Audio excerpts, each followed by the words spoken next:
안녕하십니까? 7월 9일 BOUK 뉴스데스크의 뉴스걸입니다. 먼저 워싱턴과 런던 간의 감정 싸움에 관한 뉴스입니다. 워싱턴 주재 대록 대사를 한 방 먹인 트럼프 대통령이 아직 화가 덜 풀린 듯 보입니다. 퇴임을 불과 2주 남겨놓고 있는 메이 수상에게 두 번째 강펀치를 날렸습니다. 월요일 워싱턴 주재 미국 대사를 극심하게 비난한 데 이어 메이 수상을 브렉시트를 엉망진창으로 만들었다고 비난했습니다.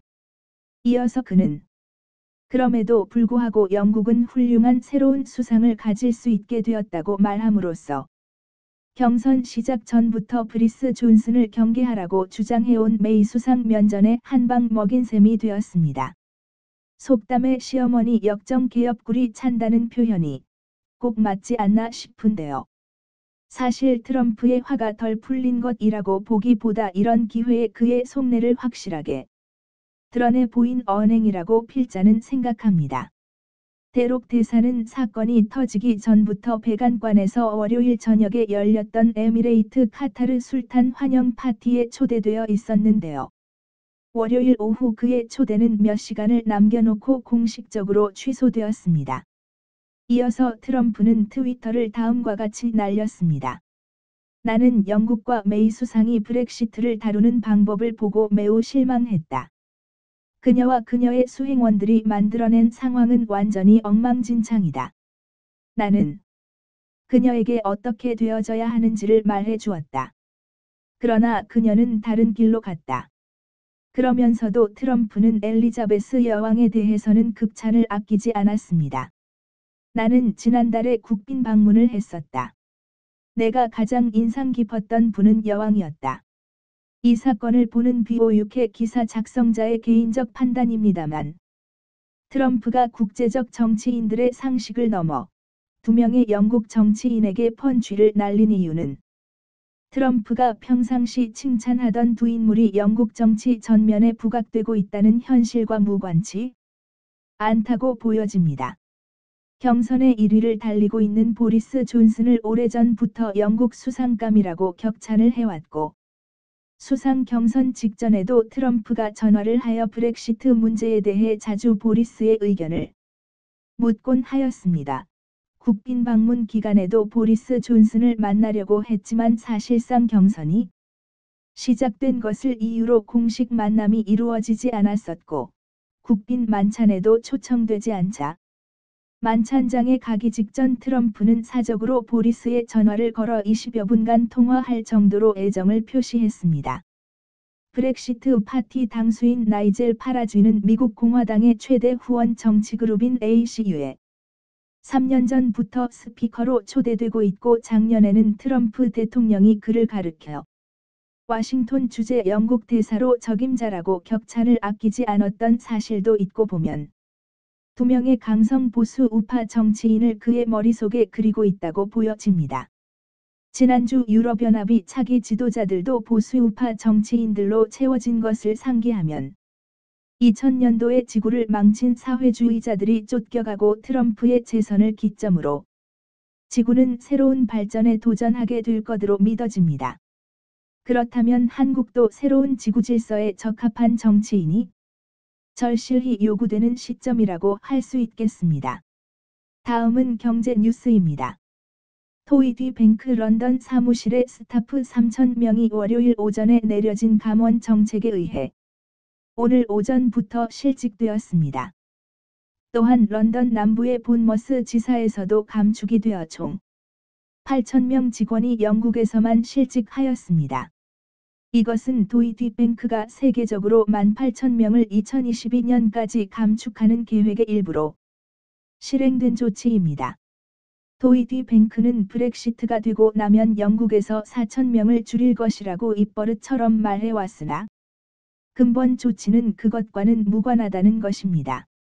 감원된 직원들은 오늘 오전부터 빌딩 출입 패스가 작동하지 않고 있다고 매일 신문은 보도하면서 화요일 오전 피자 배달부가 30개의 피지를 배달하는 사진을 싣았고 아직도 남아있는 스태프들이 많이 있는데 그들도 언제 잘리게 될지는 아무도 모른다고 푸념조의 기사를 쓰고 있습니다.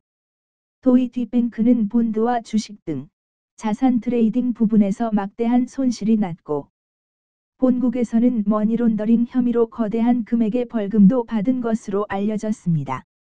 도이치뱅크는 같은 날 시드니, 홍콩 등 아시아 지역 국가들에서도 대규모로 감축한 것으로 알려졌고 노동법이 다른 뉴욕과 독일 본사 지역에서는 계획이 늦어지고 있는 것으로 보도되었습니다.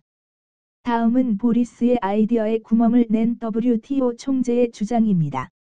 존슨의 아이디어는 10월 31일에는 협상이 새롭게 이루어지던 안 되던 브렉시트를 감행한다는 아이디어입니다.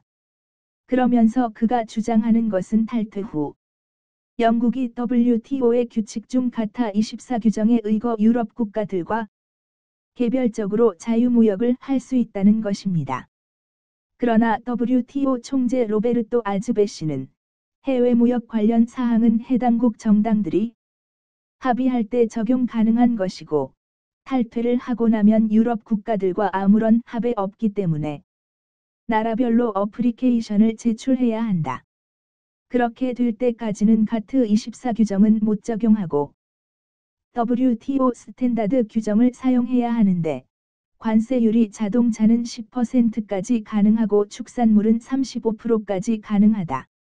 만일 이때 영국이 상대국의 무관세 적용을 제한하면 그것은 164개국 WTO 가맹국 모두에게 똑같은 조건을 제사해야 한다. 그러므로 만일 영국의 관세에 대한 미래 협약이 없이 유럽연합을 떠나면 떠난 후에 만들어야 한다라고 주장했다고 인디펜던트 신문은 보도했습니다. 다음은 윈블던 소식입니다. 윈블던에서 벌금 딱지가 여기저기에 발급되고 있습니다. 세레나 윌리엄이 벌금 7,900파운드 한화 1,200만 원짜리 딱지를 받았습니다. 20번의 그래드 슬램 챔피온인 그녀는 벌금 사유가 시합 시작 직전에 일어났습니다. 시합 시작 직전 몸풀기 연습볼 주고받기를 하고는 라켓을 집어 던졌는데 던진 라켓에 맞아 코트의 잔디가 훼손되었습니다. 주심은 잔디 보수료를 내라고 벌금 딱지를 발급한 것입니다. 세계 랭킹 10위의 파비오 포그니니 선수는 그의 2차 경기 도중 주심이 코트를 옆에 14번으로 바꾸어 시합을 계속하고 그동안 상대 선수는 부상을 치료하라고 명령하자 영어로 불평을 늘어놓았습니다. 이거 공정한 조치입니까? 제기랄 영국놈들. 제기랄. 여기 경기장에 폭탄이라도 터져라. 가히 벌금 받을 만한 못된 용어만 늘어놨군요. 그 대가로 2,397파운드 한화로 350만 원짜리 딱지 받은 거죠. 또 있습니다. 니키 지오스 선수는 딱지를 2장이나 받았는데요. 한 장은 2,397파운드짜리와 또 하나는 3,996파운드짜리인데요. 스포츠맨다운 태도를 보이지 않았다는 이유였습니다. 2장 합산 한화로 약 1,000만 원이 조금 넘는군요. 시청해 주셔서 감사합니다.